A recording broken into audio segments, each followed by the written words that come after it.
Hello les amis investisseurs minimalistes et j'espère que vous avez la super forme.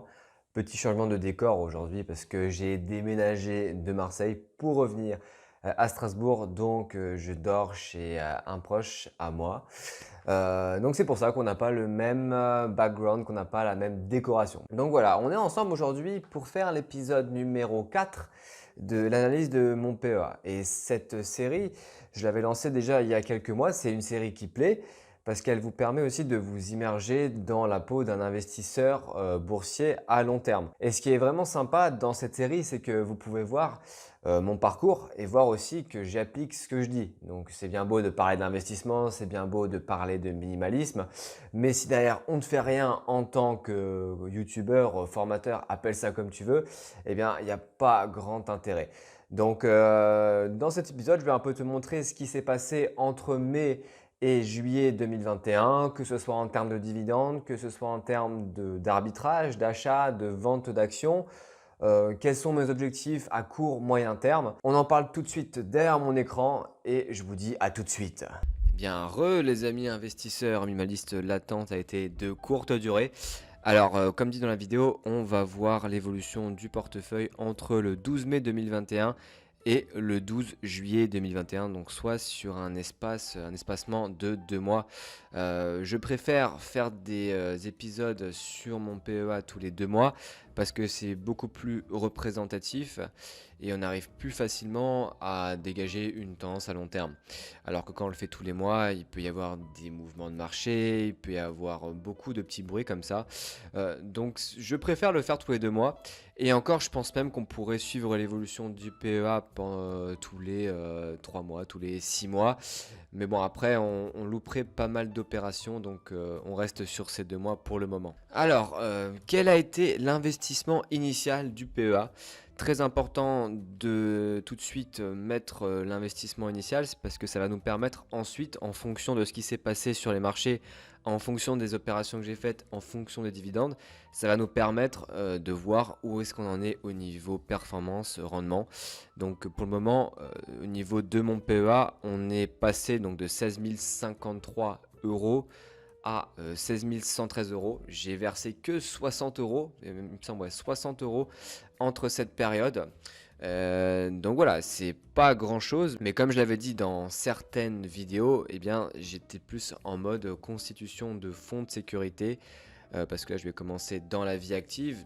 Donc il y a plusieurs charges qui vont commencer à arriver, y compris des charges pour mon futur appartement, par exemple l'achat d'un canapé, le paiement aussi des honoraires. Donc c'est pour ça que j'ai décidé de constituer ce fonds de sécurité et de le privilégier au PEA. Donc n'empêche que j'ai versé quand même 60 euros. Je me mets un point d'honneur à verser même quand je ne peux pas, même quand je suis occupé à faire autre chose qu'un autre vecteur d'investissement ou d'épargne m'attend, j'essaie quand même de verser pour me dire que je l'ai fait, que j'ai versé, même si c'est 10 euros, même si c'est 60 euros, même si c'est 100 euros, c'est pas grave, j'investis quand même et je reste dans cette dynamique. On a plein de personnes qui commencent à investir 500 euros, 1000 balles dès le premier mois. Ils vont peut-être faire ça pendant 6 mois, 1 an grand maximum.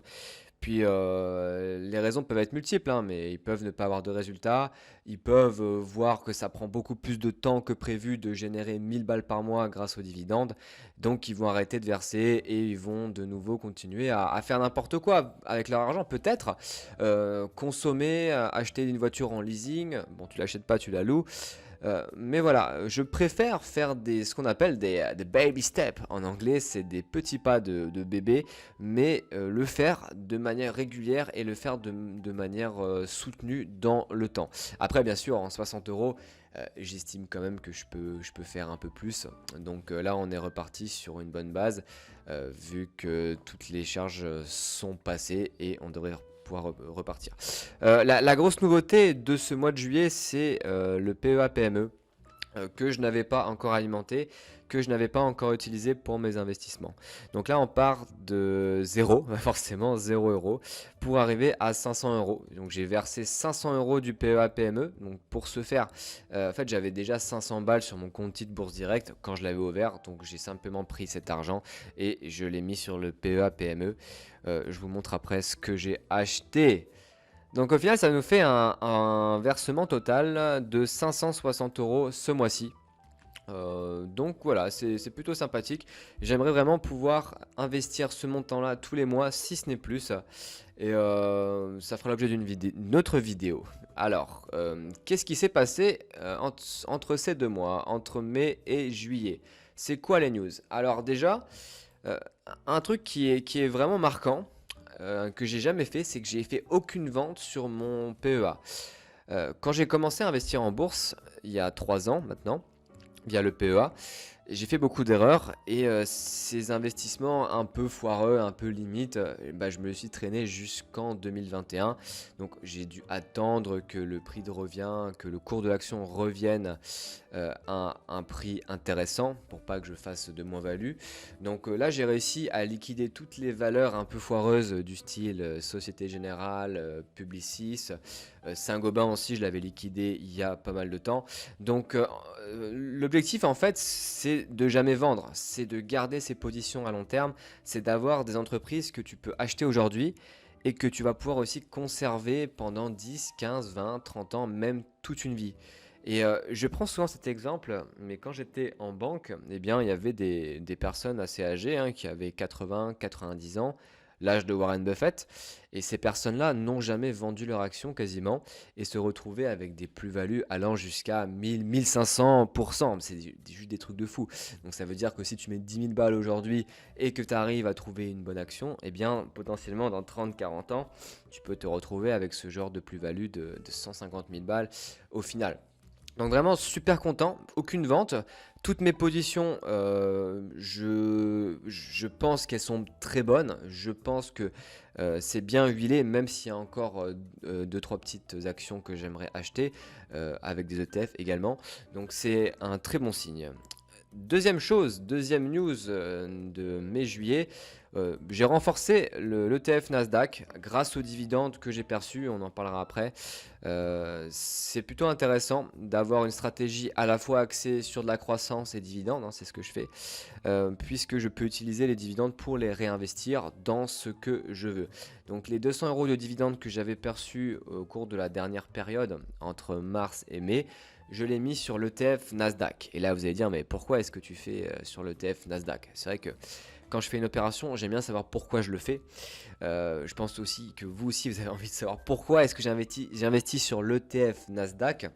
Bien tout simplement parce que je suis majoritairement sur de l'action, sur des ETF de croissance, vu que je n'ai pas un gros capital. Si tu veux, ça sert à rien d'investir directement sur les valeurs à dividendes si tu pars de zéro, parce que les résultats, ils vont mettre du temps à arriver.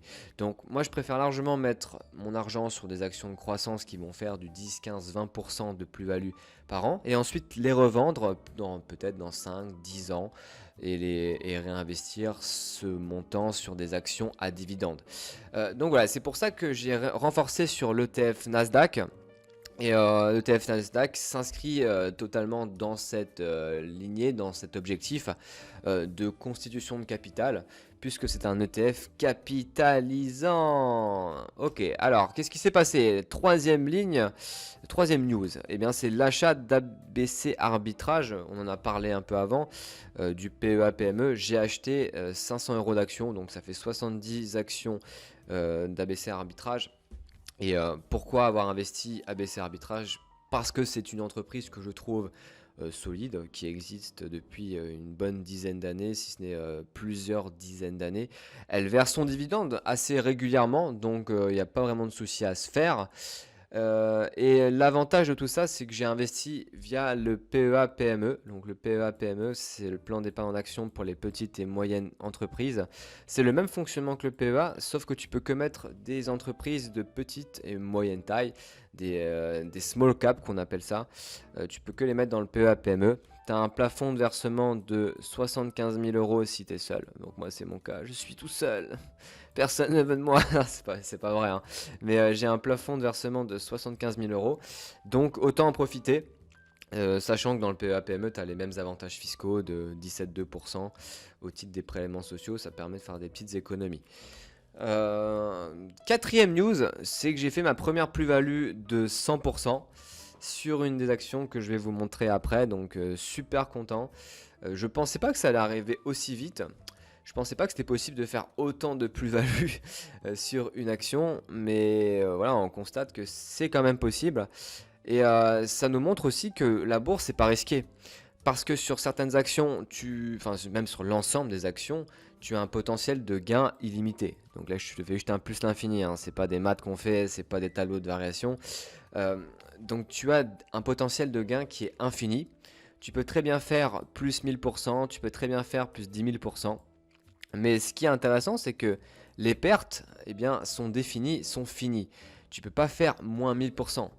Tu fais moins 100% maximum. Donc en fait, euh, quand tu es investisseur et que tu comprends cette notion, que tu comprends que les pertes sont finies et que les gains sont infinis, eh bien, tu comprends vite que investir à long terme sur plusieurs instruments, sur plusieurs actions, c'est pas risqué et c'est très rémunérateur à long terme. Dernière news, hein, c'est que sur mes 10 valeurs de croissance que j'ai en portefeuille, car j'ai aussi des actions à dividendes, sur les 10 valeurs de croissance que j'ai en portefeuille, il y en a 8 qui font plus de 20%.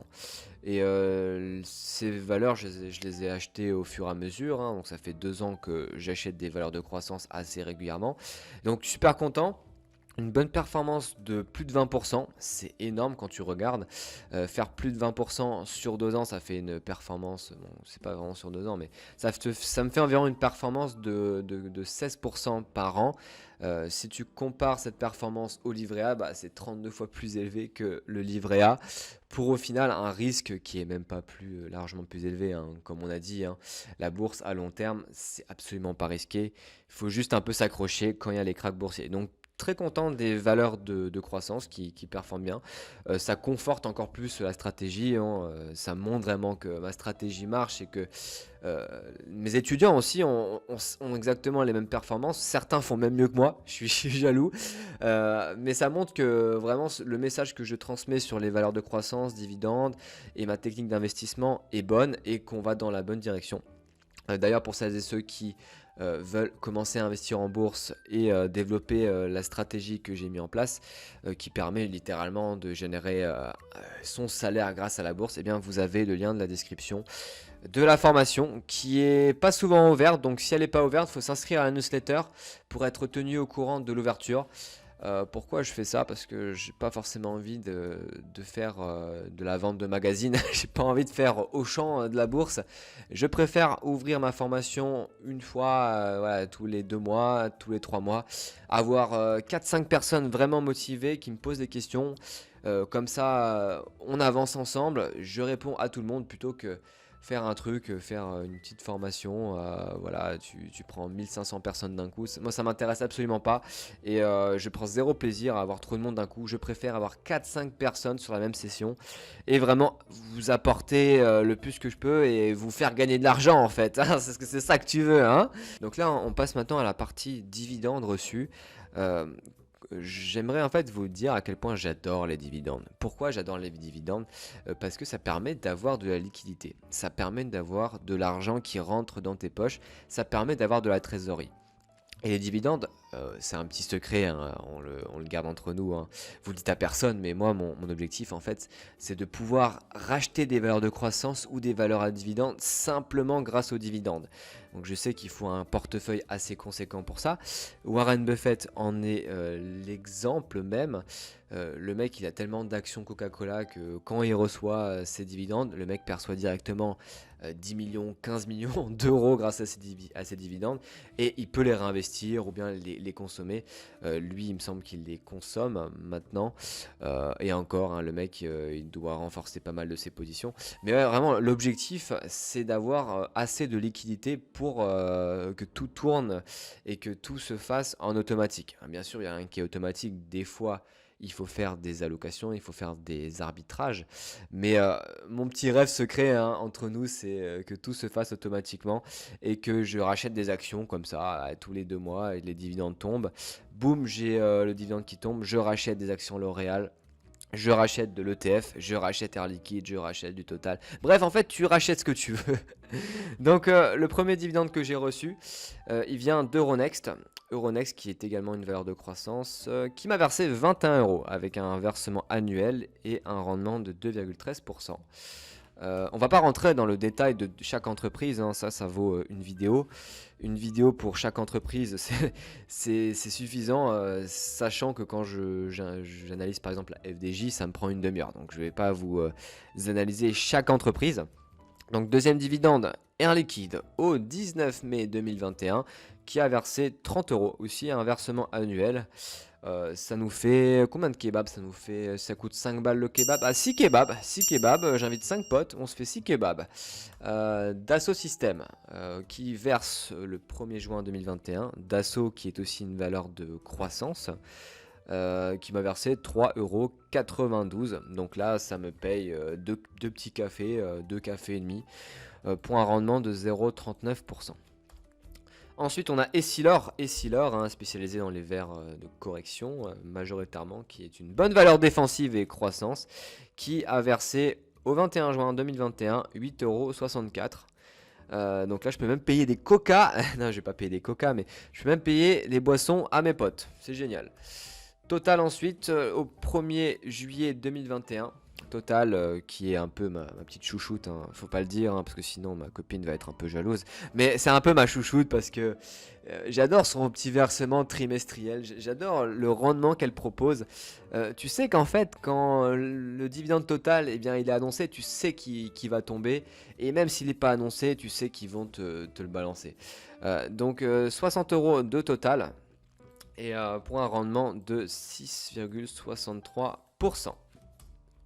Et enfin, il me semble que c'est le dernier, effectivement. Pernod Ricard. Donc Pernod Ricard qui m'a versé un dividende et pas du Ricard. De toute façon, je ne bois pas d'alcool, hein, pour ceux qui ne savent pas. Je crois que j'ai jamais dit, mais je déteste l'alcool. Par contre, ça me dérange absolument pas d'investir là-dessus, parce que je sais que les gens sont assez friands d'apéro, de Ricard. D'ailleurs, si vous voulez savoir, Pernod Ricard détient aussi la marque Absolute. Absolut Vodka. Donc si tu fais une soirée, que tu vas en boîte de nuit ou chez un pote à toi à part, tu bois de l'Absolu, bah tu penses à moi. Pernod Ricard, dividende 11,97 € le 9 juillet 2021. Et si tu en as acheté, bah merci à toi de m'avoir indirectement versé les dividendes. Je plaisante bien sûr, hein. Et tout ça, ça nous fait un total de 136 €. Donc c'est 136 € qui sont nets, hein. On peut mettre les 9 centimes, mais 136 € net. Vu qu'on ne les retire pas, vu qu'on les laisse dans le PEA, ça nous fait 136 € net. Et c'est ce qui m'a permis d'ailleurs de racheter l'ETF Nasdaq, dont je vous ai parlé avant. Donc voilà, on va passer maintenant à la valorisation de mon portefeuille au 15 juillet 2021. Donc c'est la date à laquelle je tourne la vidéo. Je me suis connecté sur l'interface de mon broker. Bourse Direct, hein, que je vous recommande vraiment. D'ailleurs, si vous passez par Bourse Direct, que vous aimez ce courtier, faites un petit big up, mettre Team Bourse Direct dans les commentaires.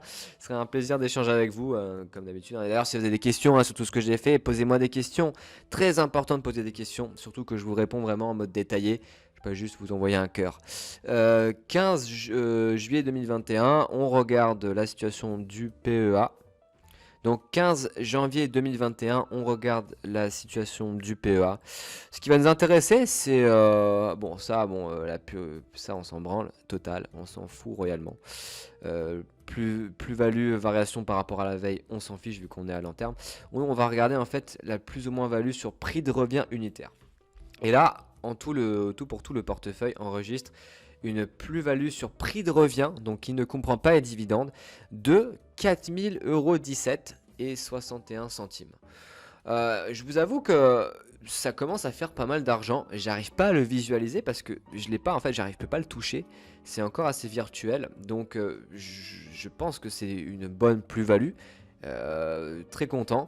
Et ça se retrouve, hein, dans les lignes, hein. On a Air Liquide qui est à 32%, on a Dassault à 50%, je survole un peu, on a LVMH à 74%, on a L'Oréal à 23%, on a aussi l'ETF Nasdaq qui est à 24%, et on a aussi la perf de dingue de Sartorius, 101%. 101%, donc j'ai doublé le capital sur Sartorius. J'avais investi, il me semble que j'avais investi dans les 400 €, et là j'ai 915 € de capital. Donc Je tiens juste à préciser que c'est pas une raison d'acheter Sartorius parce que Sartorius est une valeur ce qu'on appelle spéculative. Je sais que les analystes disent souvent que c'est une valeur d'investissement, mais une valeur qui te fait 100% en un an, c'est pas une valeur de croissance, c'est une valeur spéculative axée sur la croissance. Donc ça, t'en mets pas plus de 5% de ton portefeuille, hein. Là, j'ai mis 4%. Je sais très bien que c'est risqué d'investir là-dessus, mais ça permet de dynamiser le portefeuille. Donc voilà, une bonne petite plus-value avec les valeurs de croissance qui performent bien, hein, on peut le voir ici, hein, c'est très très visuel. On a peut-être Pernod Ricard qui est un peu à la ramasse avec que 12%. Et Vinci que 13%, mais bon, écoute, moi je vais te dire, battre le marché ne m'intéresse pas vraiment en fait. Je préfère faire mon truc à moi. Si ça me fait 15%, si j'ai des dividendes, si j'ai de la plus-value, ça me va largement. J'aime pas regarder les performances des autres, ça ne m'intéresse pas vraiment. Je préfère me concentrer sur moi-même et sur mes étudiants. Donc là, je suis revenu sur le petit PowerPoint et ce que je fais souvent, ce que je fais même tout le temps dans les épisodes d'analyse de PEA, c'est qu'on regarde ensemble l'évolution par rapport à la période précédente. Et la période précédente, c'était le 12 mai 2021. Donc on regarde au 12 mai 2021, les performances étaient bonnes, mais voilà, ça allait, c'était plutôt sympa, c'était cool. Avec une plus-value de 2800 € le 12 mai. Et là, on voit qu'on a quasiment doublé. On a quasiment doublé au 15 juillet 2021. Et tout ça pour vous dire que ça peut vite aller. En fait, la bourse, c'est un peu des paliers. Air Liquide, c'était ça. Elle a stagné pendant plusieurs mois à 24% de plus-value. Là, elle a à nouveau franchi un nouveau palier et ça me fait 32% de plus-value sur l'investissement. Donc tout ça pour dire que voilà, il faut avoir un horizon très long terme et ne pas laisser ses émotions dominer l'investissement. Donc voilà, une plus-value qui est plutôt sympathique. Dites-moi ce que vous en pensez. Dites-moi vous si vous avez aussi investi en bourse déjà via le PEA. Dites-moi vos performances, si vous avez envie de la dire, vos dividendes. Qu'est-ce que vous pensez de mon portefeuille? C'est marrant, une fois il y a un mec qui m'a dit que j'avais un prix de revient unitaire totalement à chier. Et je me souviens, il faudra que je vous montre un peu, je ferai une vidéo sur les haters bientôt. Mais je me souviens, c'était en février. Et il m'avait dit, ouais, ton prix de revient unitaire est vraiment merdique sur Pernod Ricard. J'étais à 162 toujours. Et là, bah, l'action elle est à 183. Donc au final, hein, il faut laisser parler les gens, hein, c'est ça la petite morale de l'histoire. Et pour terminer maintenant, on a vu un peu ce qui s'était passé, les news, voilà, comment je me sens vis-à-vis de l'investissement. Et le résultat total, il est super intéressant. On le prend dans la rubrique fiscalité de Bourse Direct. Le résultat total, c'est quoi? C'est 5 733 € de plus-value. Donc ça comprend les dividendes plus les plus-values forcément. On a une bonne performance de 5 700 €. Donc en termes de valeur, on est à 35% de plus-value depuis l'ouverture du PEA, donc ça fait 2 ans et demi. Et on est à 15% par an environ. C'est franchement une très très très bonne moyenne. Je suis vraiment content de ma performance et c'est aussi une performance de 15% qui me montre que je ne suis pas dans une stratégie de spéculateur, mais que je suis vraiment dans l'investissement en bon père de famille. C'est les performances qu'on retrouve chez les personnes qui se disent bon père de famille. Donc plutôt content à ce niveau-là. Et franchement, j'ai hâte d'être à la suite.